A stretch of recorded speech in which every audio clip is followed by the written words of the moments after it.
Hi everyone, welcome back to my channel. I am Amagati.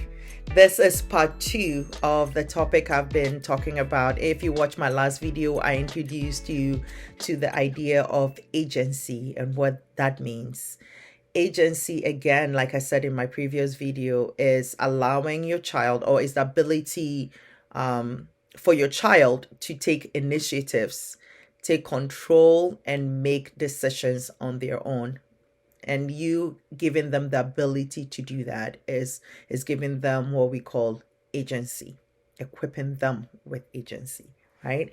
And so I know we talked about that a little bit, and I did share about having our children make some decisions, and if they make mistakes, it's okay, because they will learn and they will grow from those mistakes. And it's okay for all of us to make mistakes, because we all don't have it together. Now, I want us to look at agency again. Okay, this is part 2 of the first video. This is the second part, but I want us to look at agency again, but let's look at it in terms of friendship. So in my household, I have preteen and a teenager, an older teen. So you see a lot of talk about friendship and friendship issues, and new friend circles forming where they're friends with maybe 2 or 3 people, and then there is issues, and so now they move into another group. So you do see that a lot, and that's very typical for preteen and teen groups, to have friend issues, right? And so as a mother, one of the things I've been able to foster, and I'm so glad that we have, especially in our house with my husband and I, is encouraging our children to speak. And so we listen when they speak, and we hear things. Sometimes you hear things and you're like, oh. But you also know that they're growing, and as they're growing, they're learning these things. And so we let them talk. But one of the things I've started realizing is the conflicts in friendships, and as a mother, or as a parent, there are times when I'm wondering, is this when I step in, or is this when I step out? And sometimes there's not a true, like a clear cut, there's no clarity, on the issue where you are, as a parent. I'm also learning. I've never raised a teenager or a preteen before, but now I am, right? So how do I know when to step in and when not to step in? Now, if there are times when I have stepped in, but I'm not stepping in attacking the other child. If there's a conflict, I am stepping in when I feel, after conversations with my children, that is getting out of control. If there was a conflict, that's it. I'm talking about if there is a conflict between my child and, let's say, another child, and some hurtful things have been said or some threatening things have been said, Mama Bear comes out, right? But how do you do that, especially if you're living in a foreign culture and the child who is in conflict with your child is not even part of your culture? How do you handle that? And I've been in situations like that. And I'm telling you, the African mama in me comes out. And when I was growing up, if I had a trouble with another child, is their parents calling my parents, right? Or my mom. And so I do that. I call the other parent and I say, hey, usually they already know something is happening. But I have a few times called other parents and clearly said, this is what I hear from my child. This is what is going on. What have you heard? As mothers, how can we handle this situation? Not stepping in where you, the parent, is attacking somebody's child. No, you can't do that, right? But I've also done it where I am trying to get the full picture so I can come back home and talk to my child about the situation. But there's times also where there's been conflict where I haven't stepped in, because conflict is okay. It's okay to have conflict, right? It's doing it in a healthy way. And I know no one likes conflict, but the idea of conflict is the idea that there are two opposing views on a particular situation, and that brings stress sometimes. But your children need to learn to navigate friendship and social life. And not everything requires that you jump in and fight for them. If you keep fighting for your child, how are they going to learn to speak up for themselves and learn self-advocacy? They wouldn't. So sometimes you need to step away, even if you're aware of the situation. All you can do is listen and offer advice to your child. Right? So there's been instances where, let's say, for example, my son had an issue with someone, and they come to me and they tell me the issue. I listen actively. So I'm not just like pretending I can hear them. I listen. I'm like, uh-huh.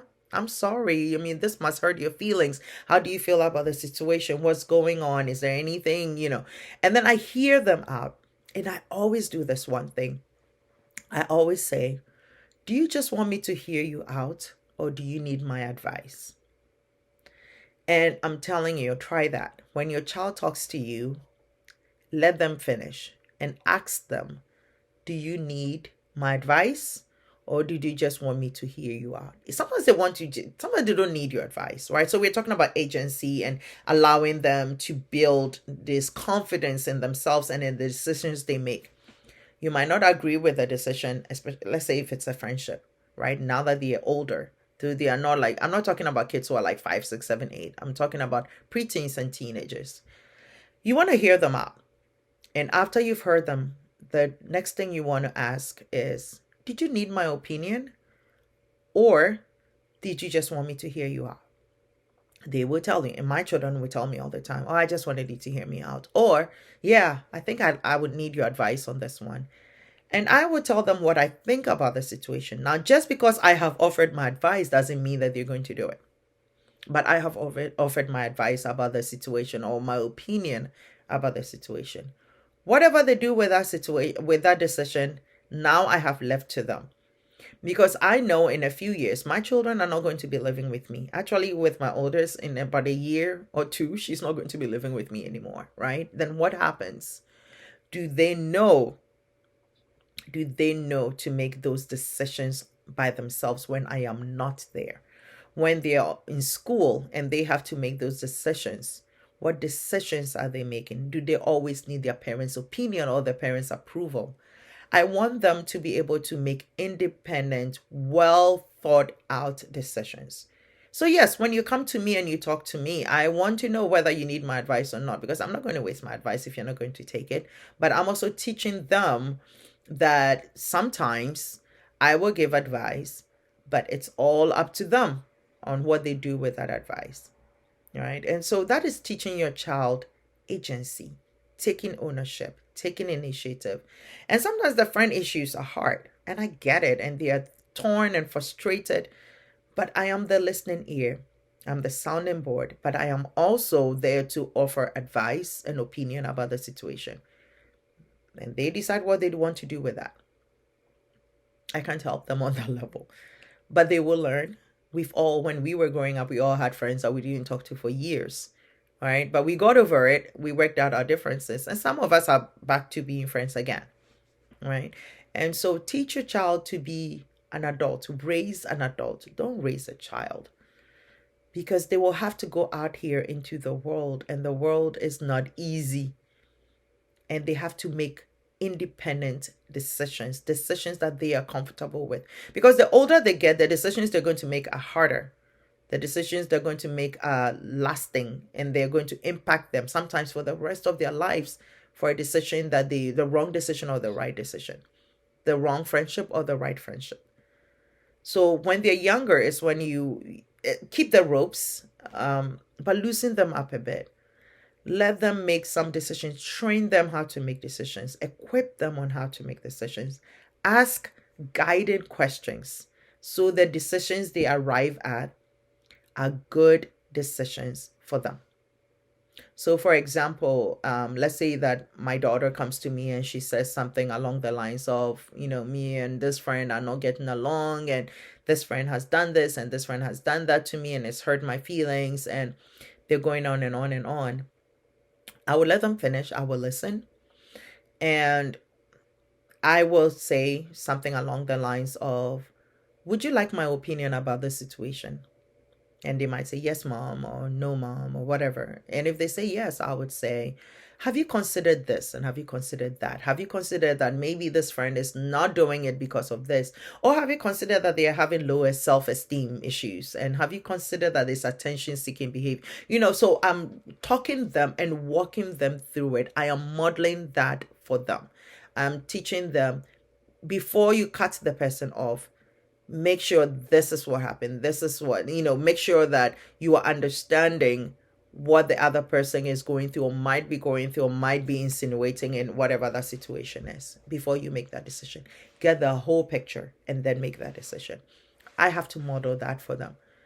If not, I can say, oh yeah, don't hang out with that girl. She's no, she's this, she's that, she's jealous of you. That's why she's doing X, Y, and Z. No.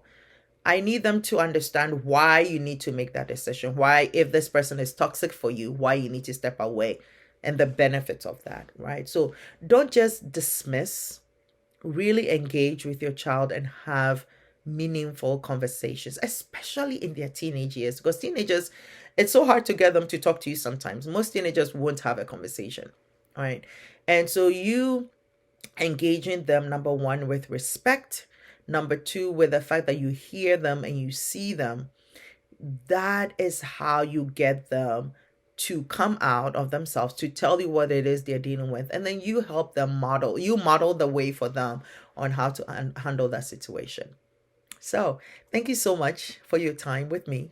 Thank you for instilling agency in your child, because it is needed. It is needed. Our children need to learn to be independent, especially if you're raising a child outside of your culture.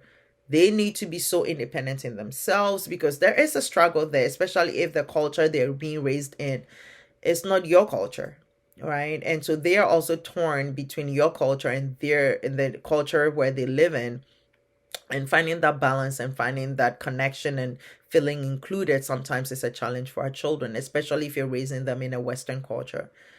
So instill in them that sense of confidence, because that will carry them far.